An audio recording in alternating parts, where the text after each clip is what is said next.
Começando mais um episódio do Pelo Espírito aqui no canal do Mentalidade Cristã. Pelo Espírito Santo aqui, o que será que Deus quer falar com a gente e com você hoje? A gente vai saber daqui a pouquinho. Eu sou Tati, esposa do Bruno. Eu sou o Bruno, marido da Tati. E nós somos o casal do Mentalidade Cristã.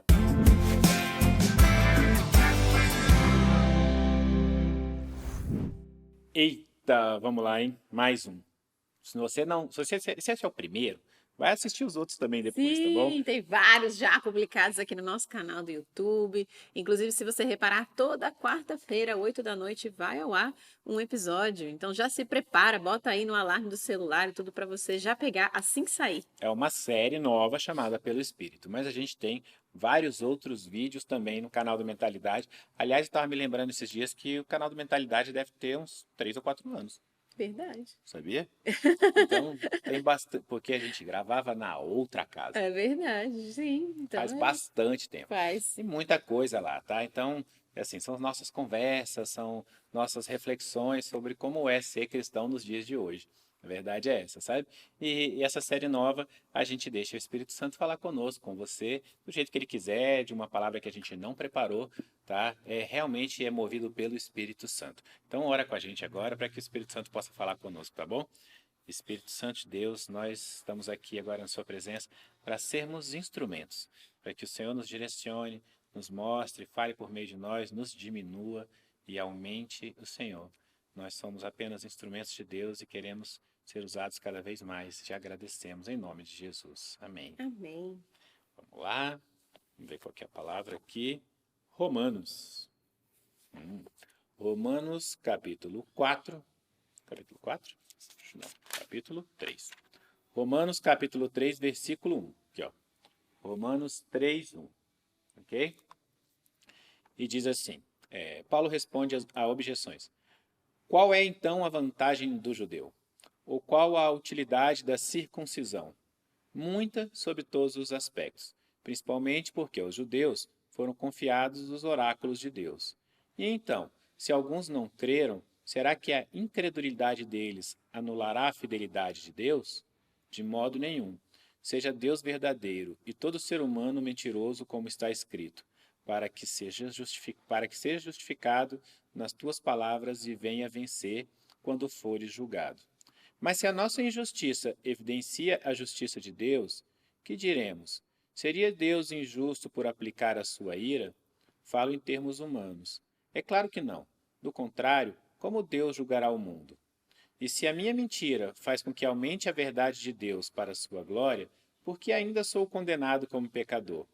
E por que não dizemos, como alguns caluniosamente afirmam que o fazemos, pratiquemos o que é mal para que nos venha o que é bom? A condenação destes é justa. Uns complexos, né? Amém. Amém. Mas é interessante o que Paulo tá falando aqui, na verdade, né? Ele tá comentando sobre o fato de que, ainda que nós sejamos injustos ou que nós sejamos mentirosos, Deus continua justo, Deus continua verdadeiro e Deus continua conectado a cada um de nós, né? E algumas pessoas ainda falam assim, mas a incredulidade dos judeus, está falando dos judeus que eles não creram em Jesus Cristo, né? Ele começa dizendo assim, né? Olha, os judeus foram confiados os oráculos de Deus. Se alguns não creram, será que a incredulidade deles vai anular a fidelidade de Deus? De modo nenhum, né? Eles são povo de Deus, né? Deus é fiel, Deus é sempre fiel. Tá? O que acontece é que, com a vinda de Jesus Cristo, nós todos somos considerados povo de Deus, filhos de Deus, nós todos somos conectados a Deus, né, por adoção, por assim dizer, né? Mas Deus é sempre fiel. E ainda diz assim, que a nossa injustiça evidencia a justiça de Deus, né? Claro, né? Deus é muito mais sábio, muito mais poderoso e tal. E aí Paulo usa um negócio muito interessante, ele diz assim, então a gente vai praticar o que é mal para que venha o que é bom? A gente vai praticar o que é mal, quando eu pratico o que é mal, eu evidencio como Deus é bom, sabe? E é uma coisa capciosa isso, é um jeito é interessante de você querer. Ele está sendo irônico, tá? Ele está querendo dizer o seguinte: então se Deus vai ser sempre bom, se Deus. Se o fato de eu ser mal evidencia o quanto Deus é bom, então é bom eu ser mal, porque vai evidenciar ainda mais o quanto Deus é bom, sabe? É interessante isso, né? Porque existem várias maneiras de você distorcer aquilo que a palavra de Deus diz, aquilo que são os ensinamentos de Deus, sabe? Você pode enxergar algo e você sabe, inclusive no teu coração, na tua alma, no teu espírito, que não é aquilo, né? Que não é aquilo que Deus espera, que não é aquilo que Deus quer para você. Né? Se fosse assim, todos poderíamos ser maus o tempo inteiro, porque Deus é a pura bondade. Todos nós poderíamos ter falta de amor, porque Deus é o próprio amor, e isso ficaria evidenciado. Mas deixa eu te falar uma coisa: Deus te criou à semelhança dele, para começo de conversa. E Deus te criou para ter um relacionamento com ele. Também é uma outra questão. E Deus diz que ele é o amor. Sabe? Então, o que ele quer é que você procure ser cada vez mais parecido com ele. Ele quer que você se espelhe nele.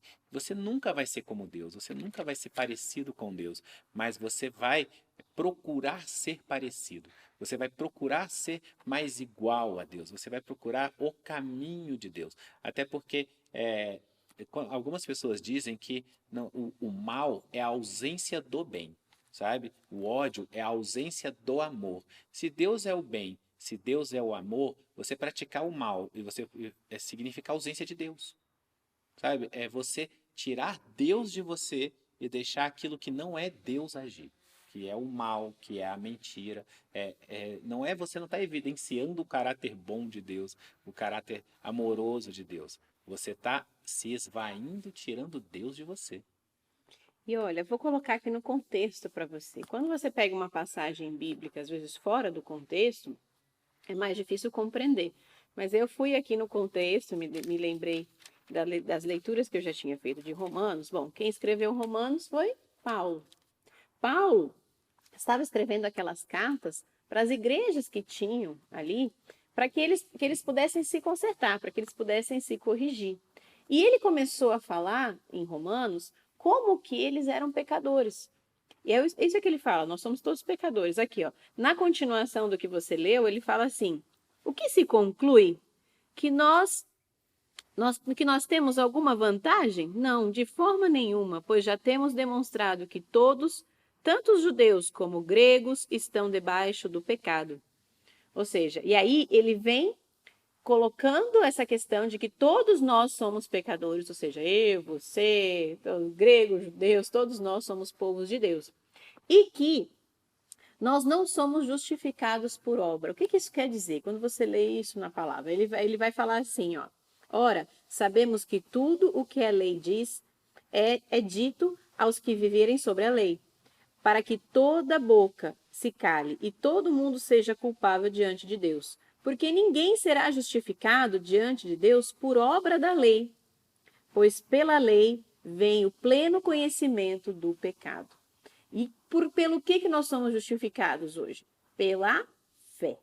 E aí Paulo vai falar da fé. Então Paulo queria explicar ali que nós não somos salvos, ou não somos, vamos dizer, dignos. O que quer dizer justificados? Não somos salvos, não somos dignos, não somos...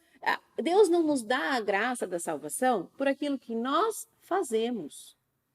Não adianta você ser uma pessoa boa e que faz tudo certo, mas não tem fé em Deus, em fé em Jesus Cristo. É isso que ele quer dizer. Não adianta você separar todas as suas coisas e doar para os pobres, você ajudar a velhinha a atravessar a rua, você achar que é pelo que você faz que Deus te justifica.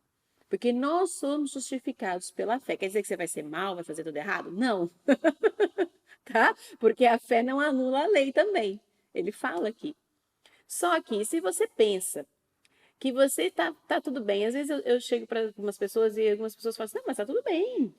Sabe, eu sou bom, eu não roubo, eu não mato, eu pago meus impostos, eu ajudo todo mundo e tal. E é isso, eu vou viver assim e tá tudo certo. Só que não dá os créditos a Deus, não confia em Deus, não acredita que Jesus é Salvador, não acredita que Jesus morreu na cruz. Então aí, não adianta. Você não é salvo pelo aquilo que você faz, você é salvo pela tua fé e pela graça de Deus, a misericórdia de Deus por você. Assim como tem o contrário, pessoas que, e eu vejo muito isso nas igrejas, sabe? Pessoas que já aceitaram Jesus, que sabem que Jesus escreveu o nome delas no livro da vida e elas pensam, eu não preciso ser bom, assim, eu não preciso fazer nenhuma obra, eu não preciso ajudar, eu não preciso fazer caridade, eu não preciso ser uma pessoa boa. Mas a verdade é que não existe um aceitar Jesus sem aceitar o modelo de Jesus, sabe? Aceitar Jesus não é só levantar a mão e dizer aceito Jesus. Aceitar Jesus é ser transformado pelo modelo de Jesus, né? E o modelo de Jesus é um modelo de amor. É um modelo de amor, é um modelo de carinho, é um modelo de caridade, sabe? Você não é salvo por isso, tá? Você é salvo porque Jesus deu a vida dele por você, tá? Ele foi o sacrifício vivo, né? Ele foi o cordeiro perfeito, foi sacrificado para que você fosse salvo. Mas ao aceitar o sacrifício de Jesus, ao aceitar Jesus como seu Salvador, você aceita o exemplo de Jesus. E aí eu vejo muito isso, porque nós somos cristãos, muitas vezes nós entendemos muito bem essa questão de que nós não somos salvos pela obra, né? Nós não somos salvos pela obra, somos salvos pela graça, pela fé, pelo amor, pela grande misericórdia de Deus, sabe? Mas aí às vezes não entendemos que também devemos ser cuidadosos uns para com os outros. E muitas das igrejas cristãs não são caridosas, não são carinhosas com o próximo, sabe? Não cuidam do outro, porque eles, como isso não é uma questão que está ligada à salvação, ele acha que ele não precisa fazer isso. E outra coisa, às vezes se acha mais digno de receber coisas do que outras pessoas. Também, também. O que ele fala aqui na palavra de Deus? Que todos nós estamos debaixo da lei do pecado. Todos nós, todos nós. E Jesus morreu por todos nós. Não morreu só pelos judeus. Não morreu só pelos da igreja presbiteriana. Não morreu só enfim, por outras denominações. Ele morreu por todos. Então, todos nós somos elegíveis, ou seja, a gente pode receber a graça de Deus. Só que para isso a gente precisa aceitar Jesus como nosso Salvador. Isso é fé.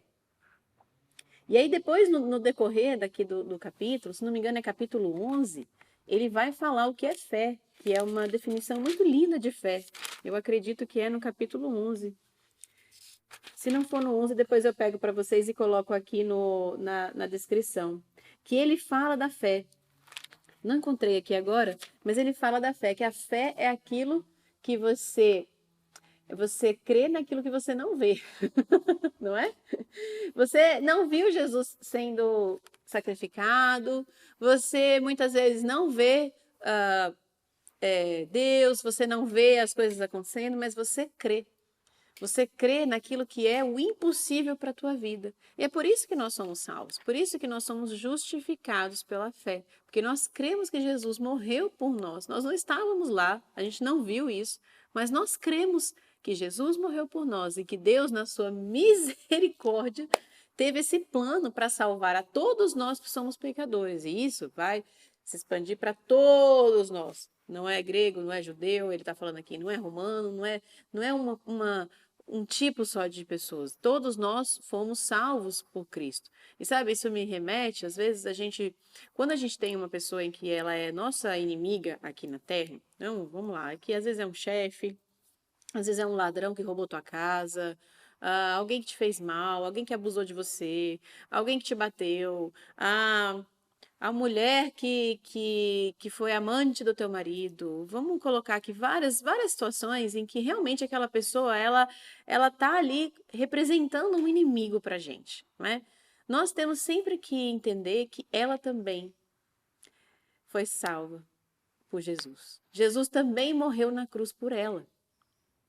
E quando a gente pensa assim, a gente começa a ter mais sabedoria para lidar com o nosso verdadeiro inimigo. É verdade Que isso. Paulo mesmo fala que nós não lutamos contra carne e sangue, nós não lutamos contra pessoas, nós lutamos contra principados, potestades desse mundo, ou seja, existem maldades maiores, maldades espirituais, e é contra ela que nós precisamos lutar. E a gente sempre precisa entender, pai, eu estou sofrendo, aquela pessoa fez muito mal para mim. Mas, Senhor, ela também é tua filha. Jesus também morreu por ela. Às vezes a gente não acha justo, né? Ver uma Uhum, pessoa. É engraçado isso, porque se você olhar para você como uma outra pessoa olha, não como você olha, porque a gente sempre acha que a gente é bonzinho, né? Mas como uma outra pessoa olha, e você olhar para você como você era, talvez quando você aceitou Jesus ou chegou na igreja, você não era merecedor, assim como não é hoje, né? Mas você era menos ainda merecedor. E aí, às vezes, você vê uma pessoa dessa que a Tati falou, que te fez mal, que, enfim, de alguma forma, e você vê aquela pessoa chegando a Deus, né? Sendo transformada e tal. E às vezes você não acha justo, fala, essa pessoa não merece, essa pessoa já fez tanta coisa e uhum, tal. Ela também não merece. A verdade é essa, sabe? Ela continua não merecendo, mas Deus é amor, Deus é misericórdia, sabe? E orar pelos inimigos, entre aspas, né? Porque eles não são verdadeiros inimigos, é uma forma de você entender isso, sabe?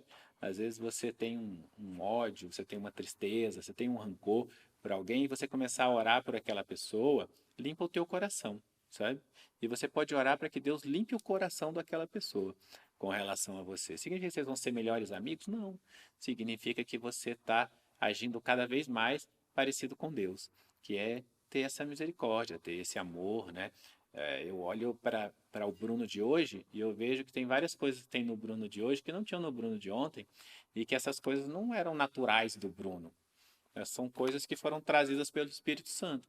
Não é para eu me vangloriar, porque não eram naturais do Bruno, sabe? Então, Deus vai transformando cada um de nós assim. E Paulo está certo quando ele diz que somos todos pecadores, continuaremos sendo pecadores, porque cada vez a gente vai se livrando de novos pecados, de novas coisas que a gente faz. Então, a gente nunca seria merecedor dessa graça, dessa glória e dessa salvação, né? Mas nós vamos lá e aceitamos aquele sacrifício imerecido para que nós possamos ser salvos. E isso é muito maravilhoso, assim, sabe?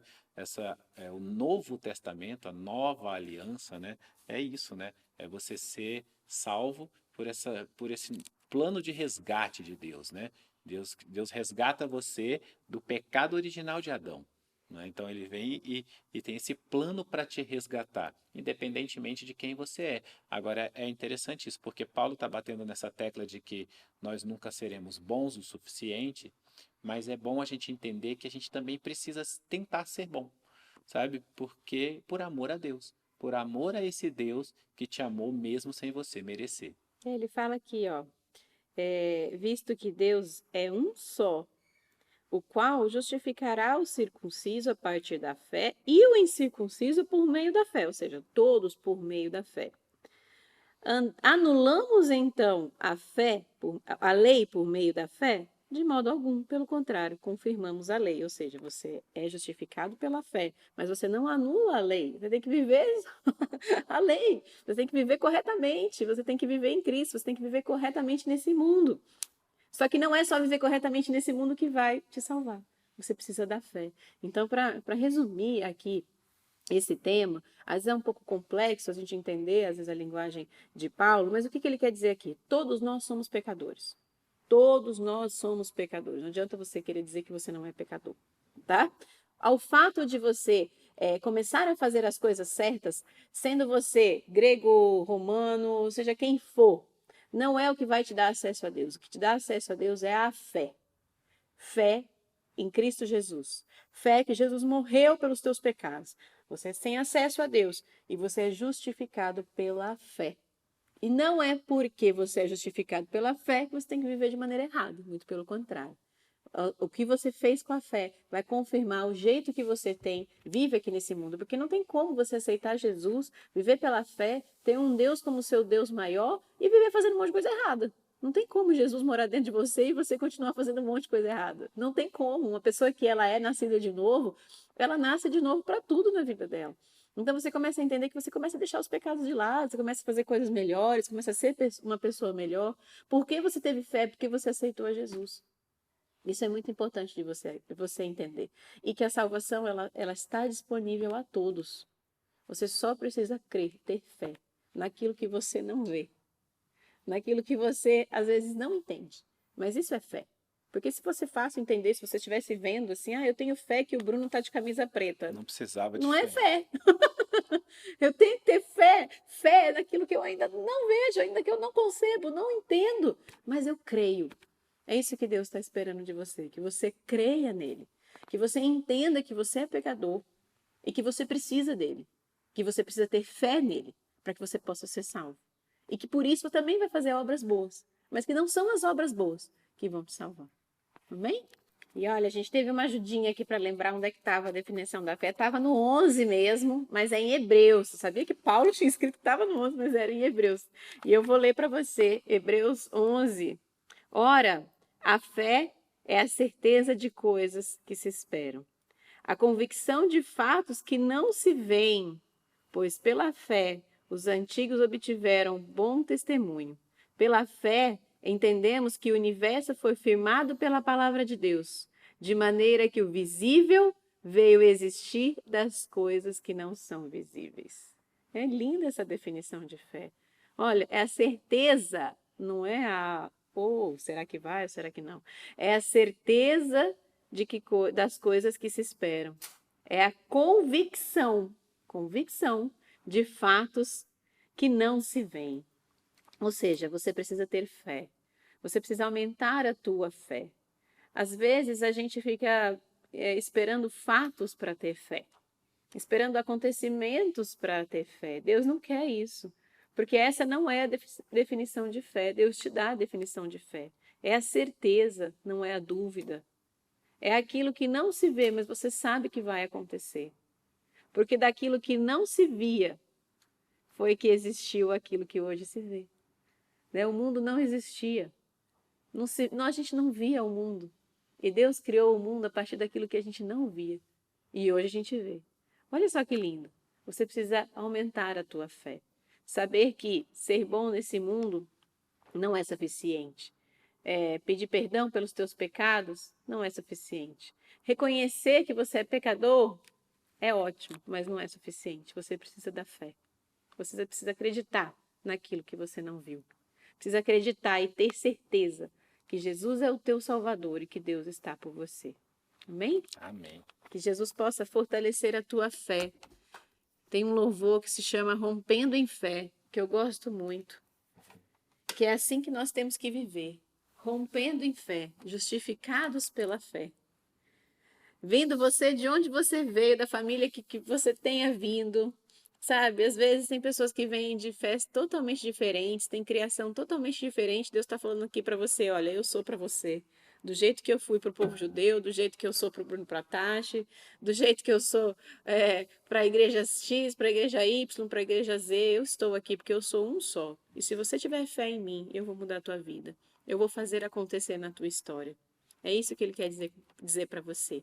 E que você possa louvar comigo se você sabe esse louvor. Senão depois você procura Rompendo em Fé, um louvor muito lindo, em que você vai fortalecer a sua fé. Amém? Rompendo em fé, minha vida se revestirá no teu poder. Rompendo em fé, com ousadia vou mover no sobrenatural. Vou lutar e vencer, vou plantar e colher. A cada dia vou viver rompendo em fé. Que você possa a cada dia viver rompendo em fé para poder plantar e colher os frutos do Senhor na tua vida. Que você possa ser justificado pela fé hoje, porque hoje você entendeu e você creu. Amém? Amém. Glória a Deus. Olha, se você acha que isso vai tocar no coração de alguém que você se lembrou, compartilha. Seja um instrumento do agir de Deus na vida de outra pessoa. Clica no link, manda para outras pessoas, porque é assim que a palavra de Deus chega às pessoas que a gente ama. Amém? A gente se vê no próximo episódio. Amém. Até lá.